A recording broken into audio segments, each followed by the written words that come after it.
Cada mes, cada semana o cada quincena, millones de personas esperan lo mismo, el salario.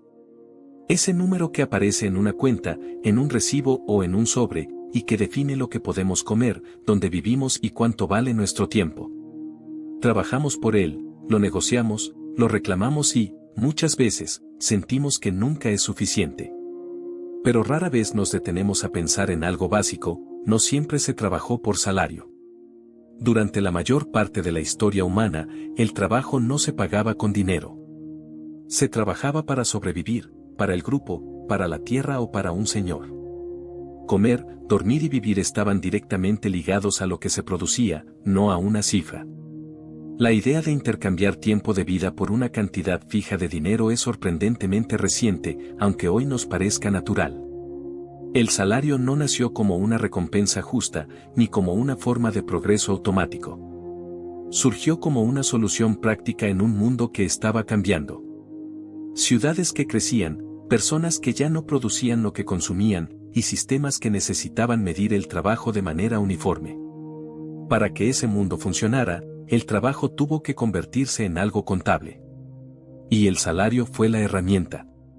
Con el tiempo, esa herramienta se volvió norma. Trabajar dejó de ser una actividad ligada al resultado y pasó a medirse por horas, jornadas y contratos. El salario empezó a definir estatus, valor personal y éxito. No solo se paga lo que haces, sino cuánto vales dentro del sistema. Y ahí es donde la historia del salario deja de ser económica y se vuelve profundamente humana.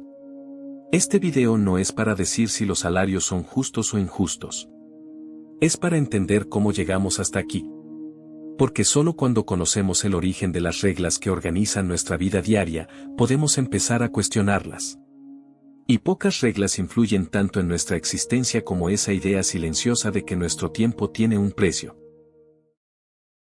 Durante la mayor parte de la historia humana, el trabajo no estaba separado de la vida. No existía la idea de ir a trabajar para luego volver a vivir. Trabajar era vivir. Cazar, recolectar, cultivar, construir refugios o cuidar a otros no eran actividades remuneradas, sino acciones necesarias para la supervivencia del grupo. Nadie preguntaba cuánto valía una hora de esfuerzo, porque el tiempo no se intercambiaba por dinero, sino por continuidad, seguir existiendo. En las comunidades agrícolas antiguas, el trabajo estaba ligado directamente a la tierra y a los ciclos naturales. Se sembraba cuando tocaba, se cosechaba cuando era posible y se descansaba cuando el cuerpo o el clima lo imponían. El valor del trabajo no se medía en una cifra abstracta, sino en alimentos, protección y estabilidad. Si la cosecha era buena, todos comían. Si era mala, todos sufrían. El esfuerzo no garantizaba riqueza, pero sí pertenencia. Incluso en las grandes civilizaciones antiguas, donde ya existían monedas, el salario como lo entendemos hoy no era la norma. La mayoría de las personas no trabajaban por un pago regular, sino por obligaciones sociales. Campesinos que entregaban parte de su producción, artesanos que trabajaban para templos o palacios, y esclavos cuyo trabajo no tenía compensación económica alguna. El trabajo estaba jerarquizado, pero no mercantilizado de forma sistemática.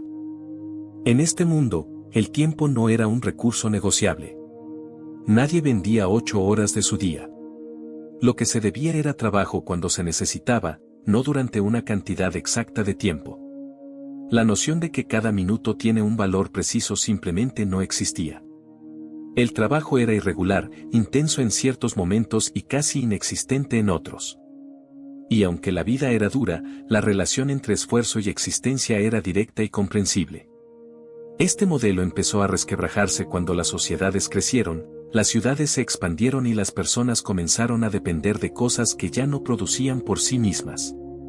Cuando alguien ya no podía comer lo que cultivaba ni usar lo que fabricaba, surgió una pregunta nueva y decisiva: si no produces lo que consumes, ¿cómo se intercambia tu trabajo?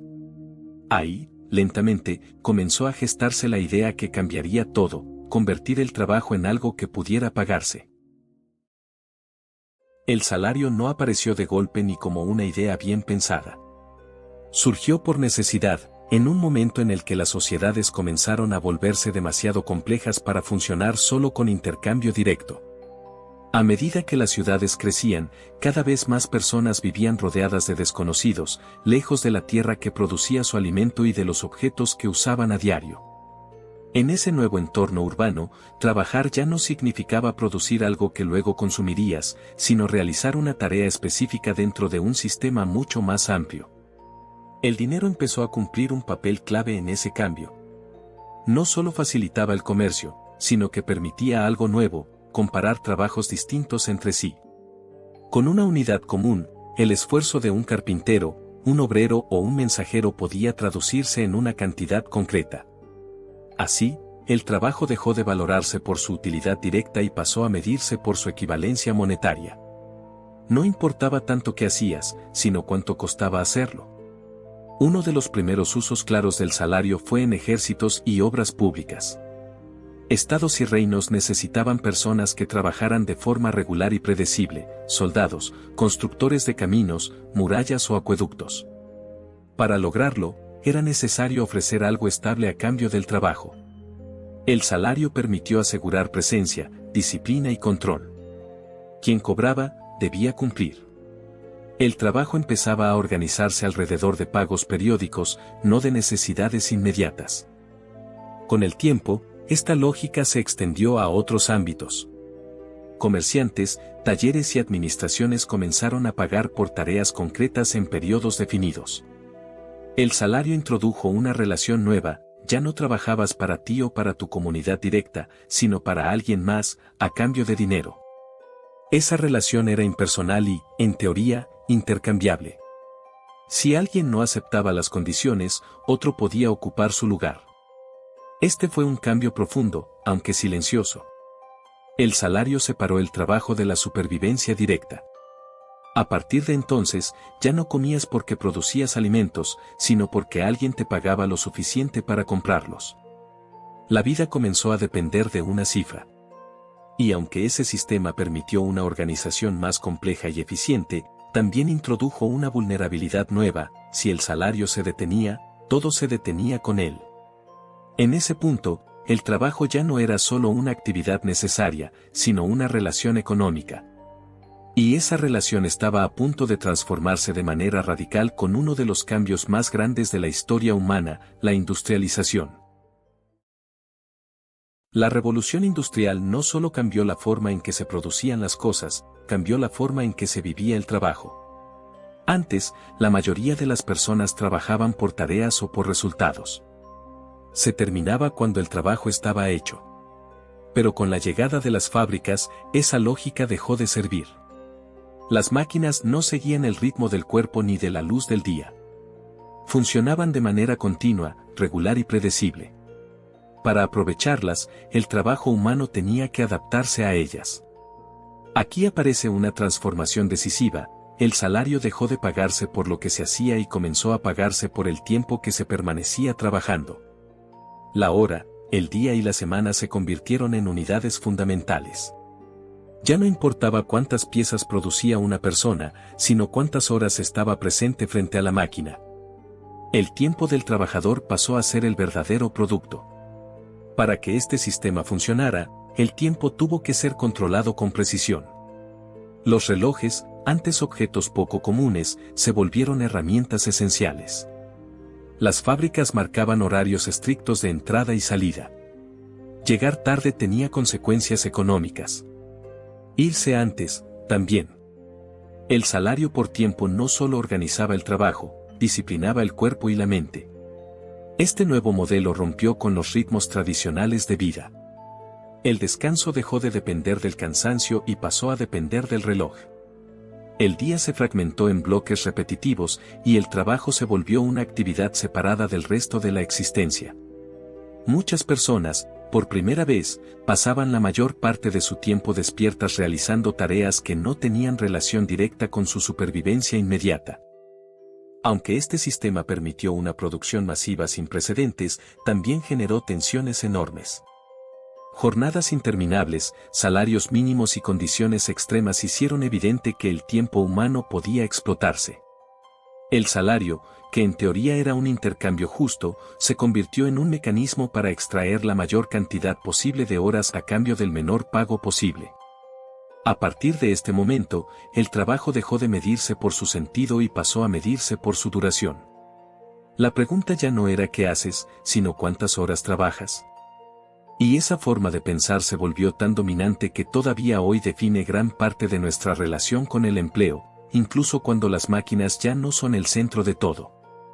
Con el tiempo, este sistema provocó resistencias. Los trabajadores comenzaron a organizarse, no para eliminar el salario, sino para limitarlo, regularlo y hacerlo soportable. Así nació una nueva etapa en la historia del trabajo. Cuando el salario por tiempo se consolidó, también se hizo evidente que, sin límites, podía convertirse en una forma de abuso sistemático. Jornadas de 12, 14 o incluso 16 horas eran comunes, incluidos niños y mujeres trabajando en condiciones extremas. El salario existía, pero no garantizaba una vida digna. De hecho, muchas veces apenas alcanzaba para sobrevivir. Fue en este contexto donde surgió una pregunta clave: ¿qué hace que un salario sea justo? La respuesta no vino desde los gobiernos ni desde los empresarios, sino desde los propios trabajadores. A lo largo del siglo XIX, comenzaron a organizarse en gremios, sindicatos y movimientos sociales. No pedían eliminar el sistema salarial, sino regularlo. Querían límites al tiempo de trabajo, pagos mínimos y condiciones básicas de seguridad. La lucha no era solo por más dinero, sino por recuperar el control sobre el tiempo de vida. Poco a poco, estas presiones dieron lugar a cambios legales. Aparecieron las primeras leyes laborales, la jornada máxima, el descanso semanal y, más tarde, el salario mínimo. El salario dejó de ser un acuerdo privado entre dos partes desiguales y pasó a estar mediado por normas colectivas. El trabajo comenzó a reconocerse no solo como una mercancía, sino como una actividad humana que requería protección. Sin embargo, esta idea de justicia salarial siempre fue frágil. Lo que se consideraba justo dependía del contexto económico, del poder de negociación y del valor que la sociedad asignaba a ciertos trabajos. Algunas tareas, esenciales para el funcionamiento cotidiano, siguieron estando mal pagadas, mientras otras, menos visibles, acumulaban recompensas desproporcionadas. El salario empezó a reflejar no solo esfuerzo, sino jerarquías sociales. Además, el salario se convirtió en un elemento central de la identidad. No solo definía cuánto ganabas, sino quién eras. Preguntar a qué te dedicas pasó a ser una forma indirecta de medir estatus. El trabajo asalariado dejó de ser solo una fuente de ingreso y se transformó en una forma de reconocimiento social. Ganar más no significaba solo vivir mejor, sino valer más dentro del sistema. A mediados del siglo XX, en muchos países, el salario estable parecía la norma. Trabajo fijo, pago regular y cierta seguridad. Pero ese equilibrio era temporal.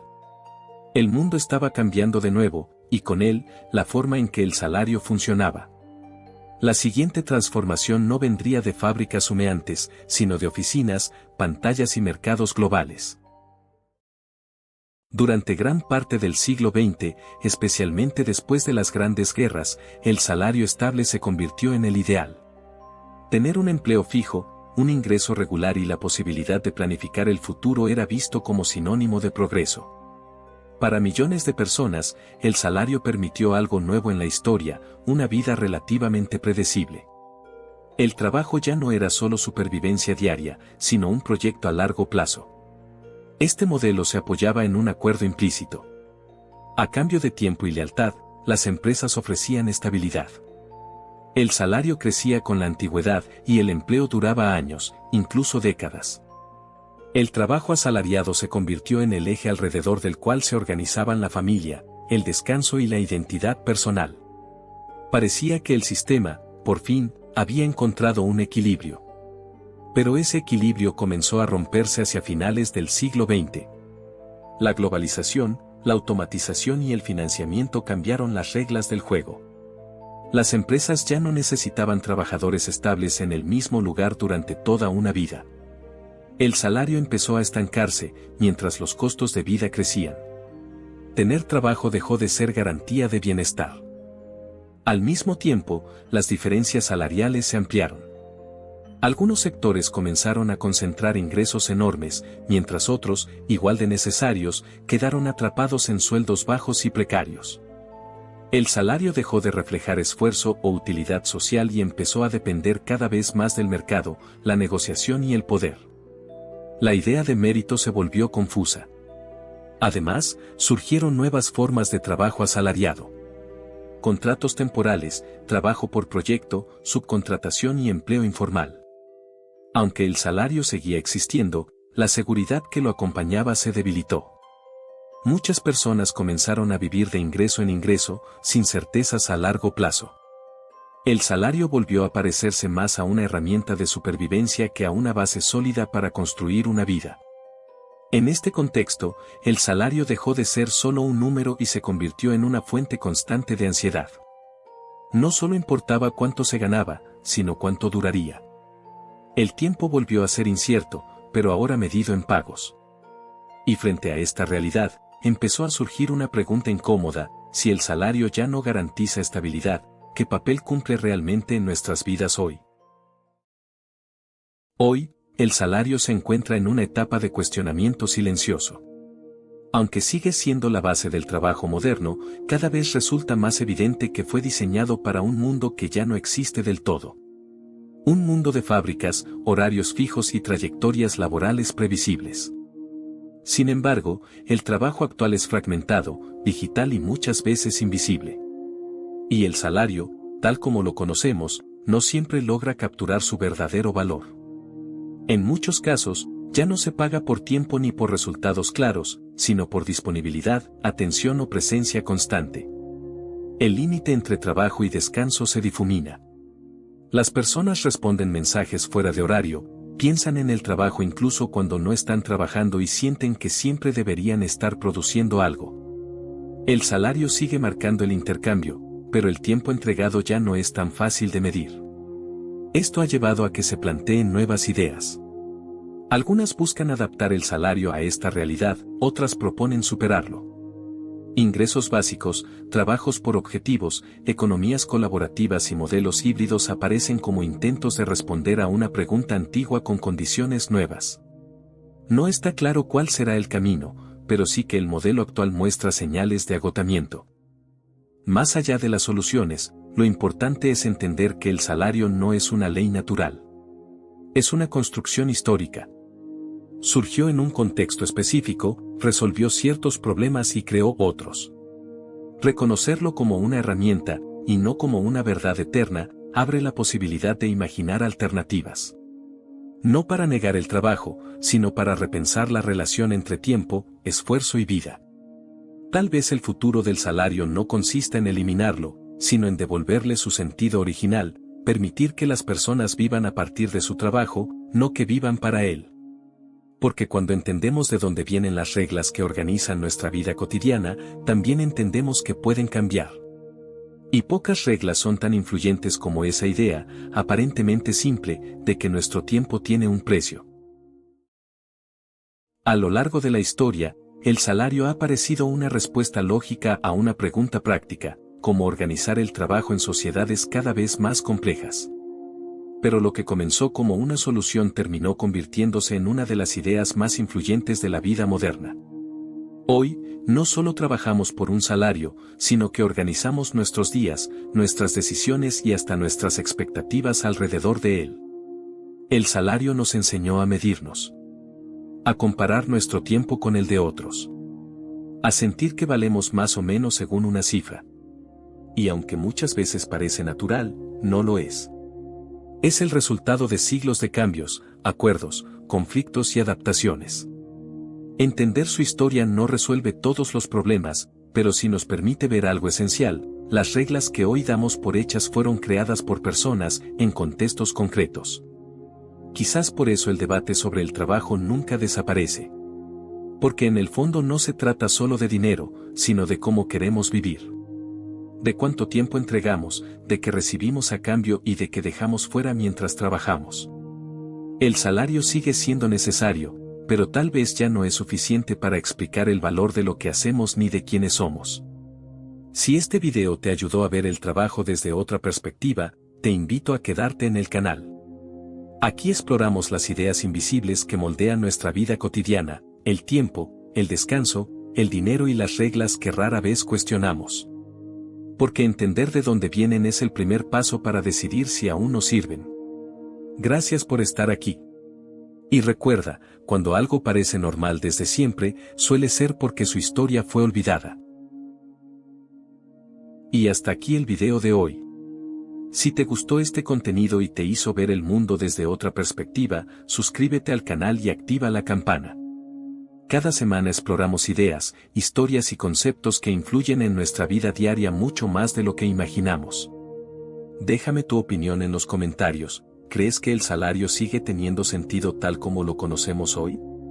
Tu participación ayuda a que esta conversación siga creciendo. Gracias por quedarte hasta el final. Nos vemos en el próximo video de Conocimiento al Día.